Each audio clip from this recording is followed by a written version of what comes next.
Friends आपण मैंने जदि भुवनेश्वर लोकेशन रे जॉब करने चाहूँ ताहले आपण मानक पई पुणी थे गोटे न्यू जॉबर अपडेट रे आपण मानक पाखरे आमे पुणी थे पहुँची सारीछु जो थे आपण मैंने जॉब करें बहुत सारा वैकेंसीज आसी एंड ह्यूमन रिसोर्स जहाँकि एचआर रोची से आपण मैंने जॉब करें भुवनेश्वर लोकेशन रे। तो एथिपाई आपण मानक कौन कौन करने पड़ो कौन रिक्वायरमेंट रही एंड किपरि आपण मैंने अप्लाई करें आमे यही वीडियो रे सब डिटेल्स टी को जानी नेबा। तो चलंतु वीडियो टी को स्टार्ट करि नेबा एंड किछि भी डिटेल्स को आपण मैंने स्किप करंतु नाही अजथा आपण मैंने डाउट रे पड़िबे। तो निहाती वीडियो टी को पूरा देखंतु एंड आपण मैंने सब डिटेल्स टी को जानंतु। तो चलंतु देखि नेबा।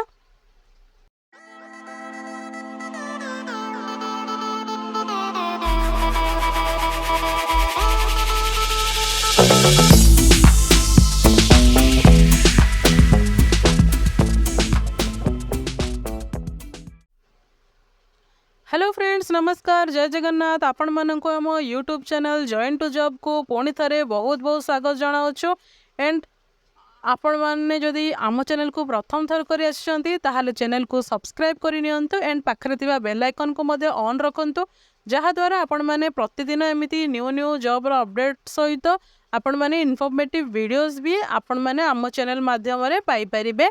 जदि आपण माने अन्य कोनोसी जॉब रो अपडेट रे थांती किंबा कोनोसी इन्फॉर्मेशन तो सर्च थांती ताहले आपण माने दया करी आम चैनल को निहाती गोटे थर विजिट करंतु आपण मानकर मन मुताबिक किछि कंटेंट भी आपण मानक मिल जाई पारे किछि इन्फॉर्मेशन भी आपण मानक मिल जाई पारे। तो चलंतु आमे ए जॉब रे डिटेल्स टी को जानि नेबा। आपण माने स्क्रीन रे देखि पारुथिबे evolutionary algorithms private limited company तरफ रिक्रुटमेंट आसीछि जहाँकि रही एचआर असिस्टेंट मैनेजर रो रिक्रुटमेंट आसी लोकेशन भुवनेश्वर। आपण माने हेजिटेशन हुअंतु नहीं भुवनेश्वर लोकेशन पाई ही जॉब रही डिपार्टमेंट रही human resource job type full time रही एंड परमानेंट रही एक्सपीरियंस भी रिक्वायर्ड रही स्किल्स रही recruitment training and development policy and process employees engagement grievances handling HRIS performance management general office management sales team coordinations यही भाव में skills आपण मानकर रहिबा दरकार जो आपण माने एम्प्लॉय को हायर करि परिबे एंड ट्रेनिंग देला पर डेवलपमेंट कंपनी रो डेवलपमेंट एंड जहाँ की पॉलिसी प्रोसेस रही से सब को आखि आगे रखिकी आपण मानक एठी काम करिया पई पड़िबो जहाँ की स्किल्स रिक्वायरमेंट रही। जदि आपण माने ई जॉब को अप्लाई करिया पई चाहिबे ताहले आपण मानकर रेज्यूम किबा सीवी को hr@evavinooptimization.com रे आपण मानकर सीवी को सेंड करि परिबे। पुणी थरे कहि रखुची hr@evawinoptimize.com रे आपण मानकर रेज्यूम को सेंड करिबे। देन आपण मानकर एथिरे रेस्पॉन्सिबिलिटीज कोन रहिबो जॉब डिस्क्रिप्शन रही the HR assistant manager is responsible for developing and implementing HR strategies that align with the company's goals. This includes recruitment, employee relations, performance management, and training and development. They play a key role in fostering a positive work environment, ensuring smooth onboarding process, and facilitating continuous employee development and engagement. Their efforts contribute significantly to the overall success and growth of the organization.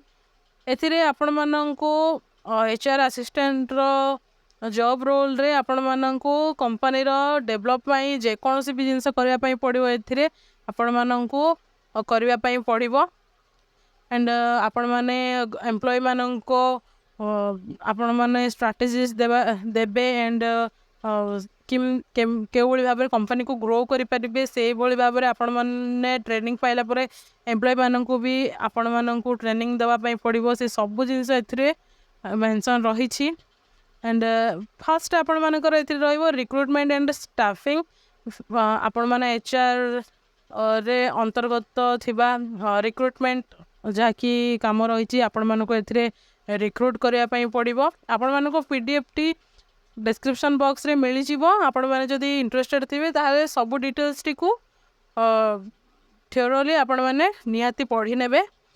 Short रे मु आपण मानक कहि रखुची वीडियोटी बहुत long होई जीवो नहले। Eighty fast रही आपण मानक रिक्रुटमेंट एंड स्टाफिंग आपण मानक एम्प्लॉय रिक्रुट करने पड़ो एंड ऑनबोर्डिंग रही आपण मानकर कंपनी को ग्रो करने पड़ो ऑनबोर्डिंग प्रोसेस माध्यम रे। देन रही थर्ड रही परफॉर्मेंस मैनेजमेंट आपण मानकर कंपनी अंतर्गत जेकोसी भी वर्क रहिबो ता ऊपर आपण मानकर परफॉर्मेंस को मैनेज करने पड़ो। देन एम्प्लॉय रिलेशंस एथरे आपण मानकर एम्प्लॉय मानक भी आपण मानकर पॉजिटिव से सहित रिलेशनशिप रखिया पड़ो। देन तापर रही ट्रेनिंग एंड डेवलपमेंट एथिरे आपण मानक ट्रेनिंग प्रोसेस द्वारा डेवलपमेंट करने पड़ो। देन एडमिनिस्ट्रेशन रही जनरल मैनेजमेंट एथिरे बहुत सारा डिटेल्स रही आपण माने यही PDF टी पढ़ी नेबे जहाँद्वारा आपण माने भी सब जिनस जानीपर।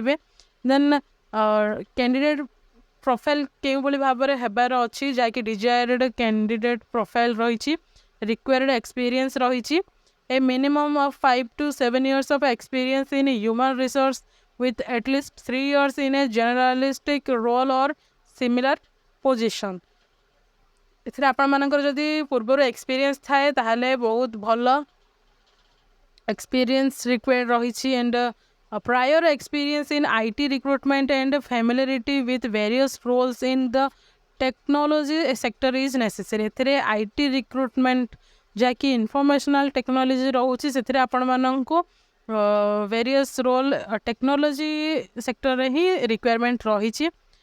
Proven experience in international hiring is a plus. जदि आपण मानकर इंटरनेशनल हायरिंग रे आपण मानकर जदि एक्सपीरियंस थाए ताहाले आपण मानक गोटे प्लस पॉइंट रहिबो। देन अच्छे experience in creating and implementing HR policies and procedures prior experience in management performance appraisal systems and अच्छी experience in handling employee relations and engagement programmes ये सब रिक्वायर्ड रही।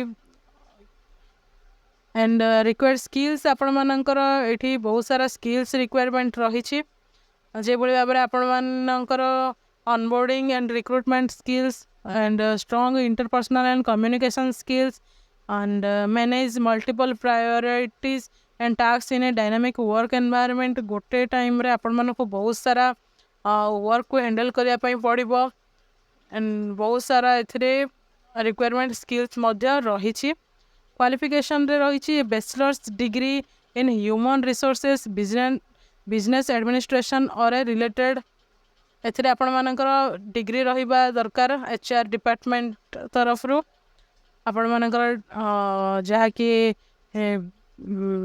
बैचलर्स डिग्री रहिबा दरकार human resource पाई। Then familiarity with HR technology including HRMS ATS performance management system etcetera. Proficiency in Microsoft Office sorts particularly excellent PowerPoint आपण मानक computer knowledge भी required रही। देन अच्छे certification in IT recruitment could be a plus. जदि आपण मानकर IT recruitment को लेकिन जदि किसी सर्टिफिकेट थाए ताहले एथिपई प्लस पॉइंट रहुछि। यह थिला फुल डिटेल्स टी जदि किसी डाउट थाए ताहले कमेंट सेक्शन रे जणाई परिबे एंड जदि अलगा किसी भी वीडियोस देखापी चाहूँ ताहले आपण माने आमको कमेंट सेक्शन रे जणाई परिबे जहाँद्वारा आपण मानक पई आमे सही रिक्रुटमेंट रो वीडियोस आपण मानक पाखरे नहीं कि आसीजिबो सही इनफॉरमेशन विषय रे एंड आपण माने ए वीडियो सब केमिति लागुची कमेंट सेक्शन रे निहाती भाव में आमको जणांतु एंड आपण मानक आम चैनल माध्यम रे जदि आउ किछि इनफॉरमेशन थाए ताहाले भी ताहा भी आपण माने जणाई परिबे एंड जदि किछि कहिबा पई चाहूतांती ताहाले आपण माने निहाती कमेंट सेक्शन द्वारा आपण माने आम पाखकू मेसेज पठांतु एंड आमे भी जानिबु आपण मानकर रिक्वायरमेंट कोन कोन रहुछि एंड वीडियो टी बहु माध्यम रे शेयर मध्य करिनियंतो पुणी थे आम एमती न्यू अपडेट देखा से पर्यंत रोचे। नमस्कार, जय हिंद।